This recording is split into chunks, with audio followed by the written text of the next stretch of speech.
আপোনালোকক স্বাগতম জনাইছো আৰু এই মুহূৰ্তত এটা ডাঙৰ খবৰ লৈ অহাৰ চেষ্টা কৰিছো ৰাজ্যত মিয়া বিতৰ্ক চলি থকাৰ মাজতে এতিয়া চৰকাৰৰ একচন আৰু অভিযান আৰম্ভ হৈছে ৰাজ্যৰ কেইবাটাও প্ৰান্তত অভিযান চলিবাৰ যে মাইক যুগে সময়সীমা বান্ধি দিয়া হৈছে চৰকাৰী ভূমি দখল কৰি থকা একাংশ লোকক আজি মাইক যুগে প্ৰশাসনৰ তৰফৰ পৰা কোৱা হৈছে যদিহে চৰকাৰী ভূমি তেওঁলোকে নেৰে তেতিয়া হলে তেওঁলোকৰ সেই অঞ্চলত উচ্ছেদ অভিযান চলাব চৰকাৰখনে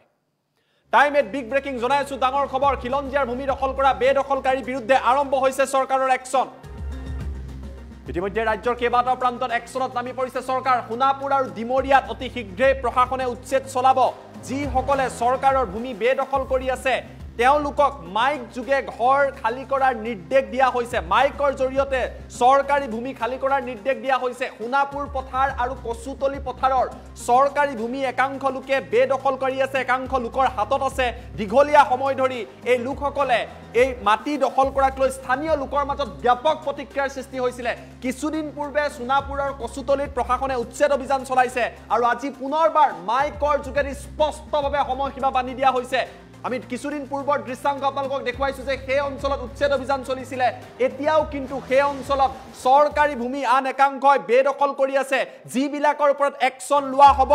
চৰকাৰৰ তৰফৰ পৰা ঘোষণা কৰি কৈ দিয়া হৈছে যি ঘোষণা কৰা হৈছে সেয়া আমি আপোনালোকক দেখুৱাই ল'বলৈ চেষ্টা কৰিম মাইক যুগে ঘোষণা কৰি সময়সীমা বান্ধি দিয়া হৈছে এই ঘোষণা চাওক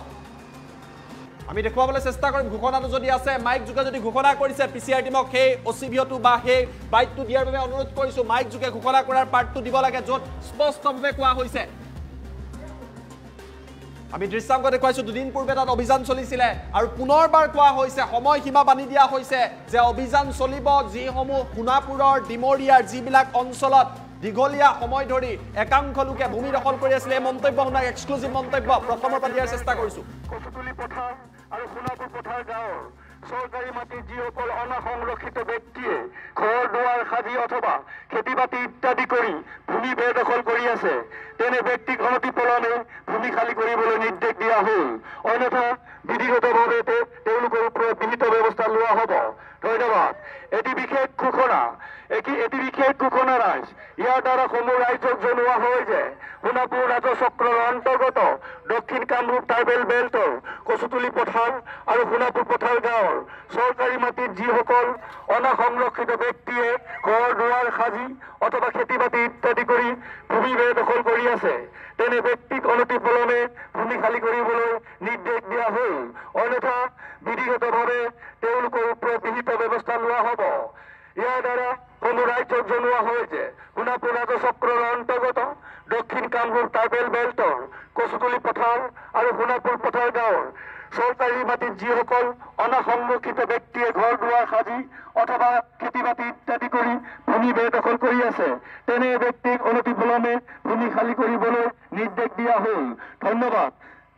প্ৰশাসনৰ তৰফৰ পৰা স্পষ্টভাৱে কৈ দিয়া হৈছে সোণাপুৰ পথাৰ কচুতলি পথাৰ যিবিলাক অঞ্চল আছে তাত ঘৰ বনাই খেতি কৰি একাংশ লোকে চৰকাৰী ভূমি বেদখল কৰি আহিছে ৰাজ্যত ব্যাপকভাৱে বিতৰ্ক চলি আছে কেইবাটাও বিষয়ক লৈ তাৰ মাজতে কিছুদিন পূৰ্বে অভিযান চলিছিল পুনৰবাৰ অভিযান চলিব চৰকাৰ সাজু হৈছে বৃহৎ একচনৰ বাবে বুলডোজাৰ সাজু কৰা হৈছে প্ৰশাসনে উচ্ছেদ চলাব আৰু আজি ঘোষণা কৰি দিয়া হৈছে ঘোষণা কৰি মাইকৰ জৰিয়তে স্পষ্টভাৱে ঘোষণা কৰি দিয়া হৈছে যে সোণাপুৰ ডিমৰিয়াৰ চৰকাৰী ভূমিত যিসকলে বেদখল কৰি আছে তেওঁলোকক সময়সীমা বান্ধি দিয়া হৈছে চৰকাৰে চৰকাৰী ভূমিৰ পৰা এইবিলাক ট্ৰাইবেল বেল্টৰ চৰকাৰী ভূমিৰ পৰা এইসকল অবৈধ বেদখলকাৰীক তাৰ পৰা আঁতৰ কৰিব আৰু এই কথা স্পষ্টভাৱে যি মাইক যুগে আৰম্ভ কৰিছে আৰু হিমন্ত বিশ্ব শৰ্মা চৰকাৰৰ লাউড এণ্ড ক্লিয়াৰ একচন ইতিমধ্যে আৰম্ভ হৈছে চৰকাৰৰ ভূমিত চকু দিয়া যিসকল লোক আছে খিলঞ্জিয়াৰ ভূমিত চকু দিয়া যিসকল লোক আছে তেওঁলোকৰ ওপৰত একচন আৰম্ভ হৈছে কিছুদিন পূৰ্বে অভিযান চলিছিল আকৌ অভিযান চলিব কি কৈছে প্ৰশাসনে পুনৰবাৰ সেই মন্তব্যটো দেখুৱাই লোৱাৰ চেষ্টা কৰিছো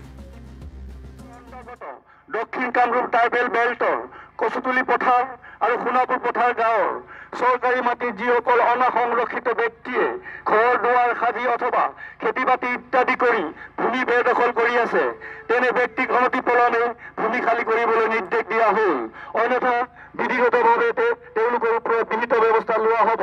ধন্যবাদ এটি বিশেষ ঘোষণা ৰাইজ ইয়াৰ দ্বাৰা সমূহ ৰাইজক জনোৱা হয় যে সোণাপুৰ ৰাজচক্ৰৰ অন্তৰ্গত দক্ষিণ কামৰূপ ট্ৰাইবেল বেল্টৰ কচুতলি পথাৰ আৰু সোণাপুৰ পথাৰ গাঁৱৰ গাঁৱৰ চৰকাৰী মাটিত যিসকল অনাসংৰক্ষিত ব্যক্তিয়ে ঘৰ দুৱাৰ সাজি অথবা খেতি বাতি ইত্যাদি কৰি ভূমি বেদখল কৰি আছে তেনে ব্যক্তিক অনতিপলমে ভূমি খালী কৰিবলৈ নিৰ্দেশ দিয়া হ'ল। অন্যথা বিধিগতভাৱে তেওঁলোকৰ ওপৰত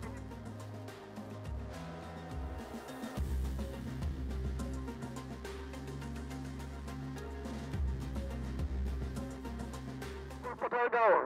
চৰকাৰী মাটিত যিসকল অনাসংৰক্ষিত ব্যক্তিয়ে ঘৰ দুৱাৰ সাজি অথবা খেতি বাতি ইত্যাদি কৰি ভূমি বেদখল কৰি আছে তেনে ব্যক্তিক অনতিপলমে ভূমি খালী কৰিবলৈ নিৰ্দেশ দিয়া হ'ল। ধন্যবাদ। সোণাপুৰ ৰাজচক্ৰৰ অন্তৰ্গত দক্ষিণ কামৰূপ ট্ৰাইবেল বেল্টৰ কচুতুলি পথাৰ আৰু সোণাপুৰ পথাৰ গাঁৱৰ চৰকাৰী মাটিত যিসকল অনাসংৰক্ষিত ব্যক্তিয়ে ঘৰ দুৱাৰ সাজি অথবা খেতি বাতি ইত্যাদি কৰি ভূমি বেদখল কৰি আছে তেনে ব্যক্তিক অনতিপলমে ভূমি খালী কৰিবলৈ নিৰ্দেশ দিয়া হ'ল। অন্যথা বিধিগতভাৱে তেওঁলোকৰ ওপৰত বিহিত ব্যৱস্থা লোৱা হ'ব। ধন্যবাদ। এটি বিশেষ ঘোষণা ৰাইজ ইয়াৰ দ্বাৰা সমূহ ৰাইজক জনোৱা হয় যে সোণাপুৰ ৰাজচক্ৰৰ অন্তৰ্গত দক্ষিণ কামৰূপ ট্ৰাইবেল বেল্টৰ কচুতুলি পথাৰ আৰু সোণাপুৰ পথাৰ গাঁৱৰ চৰকাৰী মাটিত যিসকল অনাসংৰক্ষিত ব্যক্তিয়ে ঘৰ দুৱাৰ সাজি অথবা খেতি বাতি ইত্যাদি কৰি ভূমি বেদখল কৰি আছে তেনে ব্যক্তিক অনতিপলমে ভূমি খালী কৰিবলৈ নিৰ্দেশ দিয়া হ'ল। অন্যথা